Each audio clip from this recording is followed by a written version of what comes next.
صحابہ کرام رضی اللہ عنہم کی حکومت یہاں 60 ہجری تک رہی تھی، اور اس میں ان پورے علاقوں میں بڑا اچھا سٹیبل معاملہ ہو چکا تھا۔ لیکن اس کے بعد پھر یعنی پہلے تو یہ ہوا تھا حضرت عثمان رضی اللہ عنہ کے آخری پیریڈ میں اور علی رضی اللہ عنہ کے زمانے میں بہت بڑے کرائسس رہے تھے، اور معاویہ رضی اللہ عنہ نے اس کو پورا اچھا مینج کر لیا ہوا تھا، لیکن پھر جب ان کی وفات ہوئی تو پھر کرائسس آئے ہیں۔ تو یہ کرائسس کی ہم سٹڈی کرنے لگے۔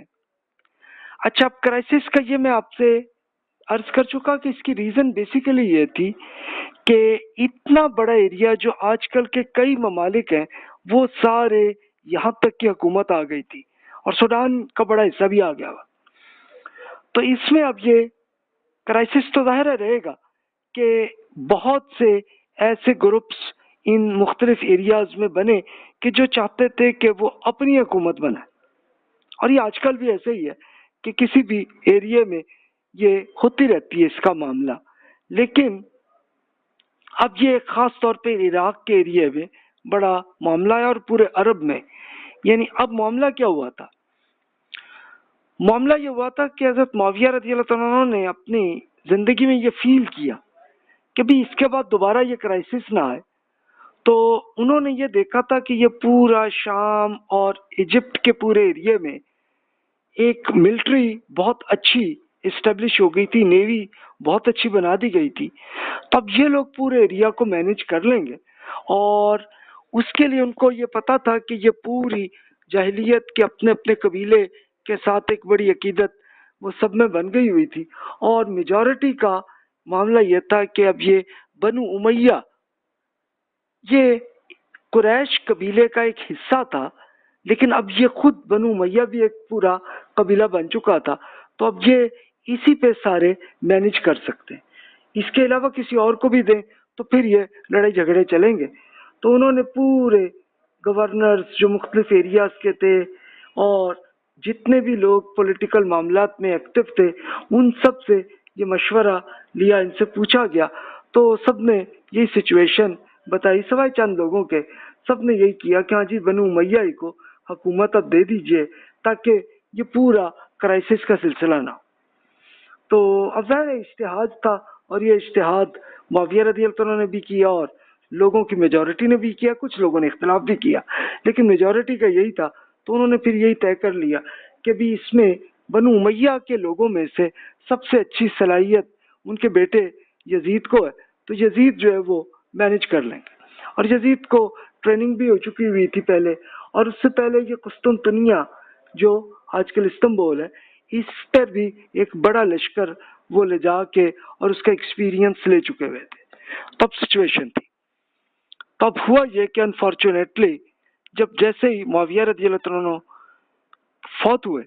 تو پورے عرب میں اسپیشلی مدینہ اور مکہ میں یہ ایک کرائسس کی صورت آ گئی کہ جناب کئی لوگوں نے یہ یزید کے ساتھ یہ قبول کرنے کا معاملہ نہیں کیا، اور یہ معاملہ آیا۔ اب اس کے ساتھ ساتھ یہ ہوا کہ اب عرب کے اندر ابن زبیر یعنی عبداللہ بن زبیر رضی اللہ عنہ پہ ایک بڑی ایک تحریک بننے لگی تھی، اور عرب یہ چاہ رہے تھے کہ عبداللہ بن زبیر کو حکومت ہونی چاہیے۔ اچھا، دوسری طرف ایک عراق کا معاملہ تھا کہ وہاں پہ بہت سے لوگ حضرت علی رضی اللہ عنہ سے عقیدت رکھتے تھے، تب ان کے بیٹے حسن رضی اللہ عنہ تو شہید ہو چکے تھے کہ ان پہ پہلے ہی زہر کر کے، تو اسی وہ جو ملٹری کے لوگ جنہوں نے پہلے حضرت علی رضی اللہ عنہ کو شہید کیا تھا تو انہوں نے حسن رضی اللہ عنہ کو بھی کر دیا تھا، لیکن اب ان کے چھوٹے بیٹے حسین رضی اللہ عنہ باقی تھے، تو ان کو بہت بڑے خطوط عراق سے وہ آئے اور کہا گیا کہ جی آپ یہ آئیے عراق میں اور عراق کی حکومت آپ قائم کریں۔ اچھا، اب عراق کی حالت یہ تھی کہ یہ اب وہ بنو امیہ کے خلاف ایک جنگ کا معاملہ چل رہا تھا، تو ایک معاملہ یہ چل رہا تھا، تو حسین رضی اللہ عنہ کو یہ فیل ہوا کہ بھی ہم اگر چلے جائیں عراق میں تو عراق میں یہ کرائسس ختم ہو جائے گی، باقی جو مغربی ممالک جیسے شام، فلسطین، ایجپٹ میں یہاں سکون تھا۔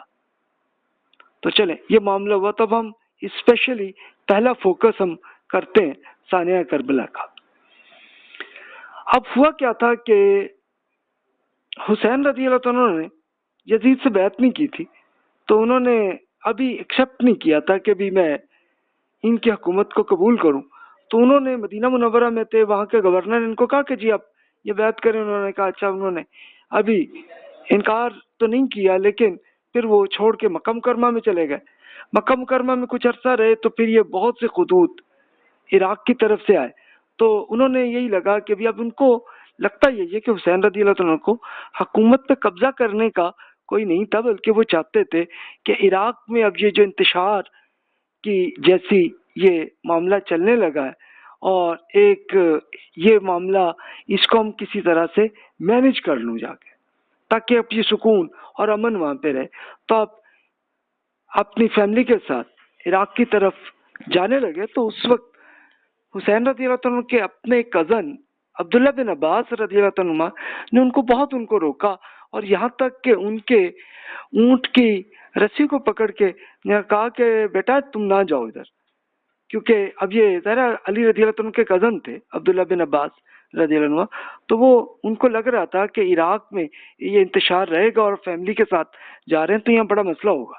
تو روک رہے تھے۔ لیکن انہوں نے یہی کہا کہ نہیں انکل، مجھے تو یہ فیل ہوا ہے کہ یہاں پہ اب یہ انتشار جو عراق میں بننے لگا تو اس کو میں مینج کر لوں گا، تو میں اصلاح کر لوں گا۔ تو اچھا بیٹا پھر جاؤ تم۔ تو وہ پھر فیملی کے ساتھ چلے گئے۔ اب وہ ہوا یہ کہ چلتے چلتے عراق کے حصے میں جو آج کل کہ اب یہ درمیانی ایریا آتا ہے، یہ کوفہ کے بالکل قریبی ایریا تھا، کربلا کے ایریا، تو یہاں پہ ملٹری نے ان کو روک لیا۔ اب ملٹری میں میجورٹی انہی لوگوں کی تھی جنہوں نے خطوط لکھے تھے حسین رضی اللہ عنہ کو، تو انہوں نے کہا کہ بھی اگر تم مجھے اس سے روکنا چاہ رہے ہو چلو چھوڑو، میں واپس مکہ مکرمہ میں بھیج دو، یا پھر مجھے لشکر کے اندر شامل کر لو اور میں جا کے جہاد پوری یہ بارڈر کے ایریاز میں کہ جہاں اب یہ اسپیشلی اب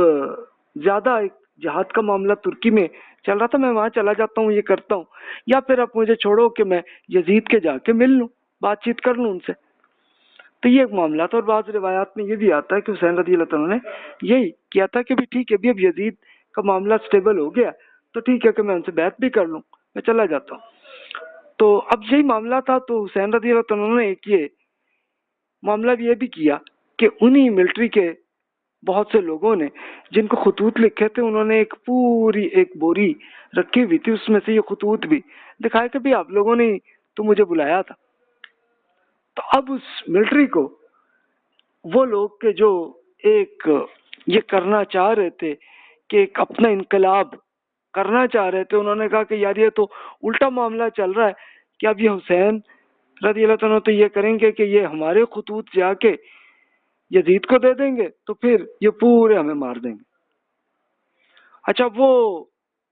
یہ بھی روایات میں آتا ہے کہ وہاں کے گورنر جو عراق کے تھے، انہوں نے ملٹری کو کہا تھا کہ بھی ان سے بیعت اب لے لیں، پھر اب ان کو جانے دیں جہاں یہاں۔ تو انہوں نے کہا کہ نہیں بھی میں پہلے یزید سے ملنا چاہوں گا۔ تو یہ معاملہ چل رہا تھا، تو اب جناب انہوں نے حسین رضی اللہ عنہ پہ حملہ ہوا۔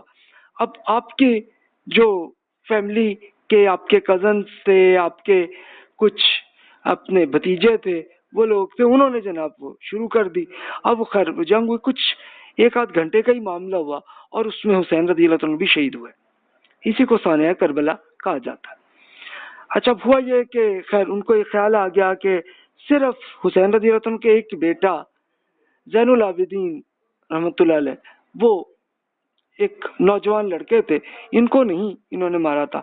تو ان کو ان کی فیملی کو انہوں نے دمشق میں بھیج دیا، اور پھر وہ یزید نے ان کو اپنا ان کا جو گھر تھا اس میں ان کو رکھا، بڑا اچھے طریقے سے رکھا، بڑی عزت کی، بڑا افسوس کیا اور روئے بھی کہ بھی یہ حسین رضی اللہ عنہ کو اتنا انہوں نے شہید کر دیا۔ لیکن اب ہوا یہ کہ یزید میں اپنا مینج کرنے کا طریقہ نہیں آیا کہ عراق کو کیسے مینج کرے، تو وہ اس پہ مسلسل کرائسس کا سلسلہ رہا۔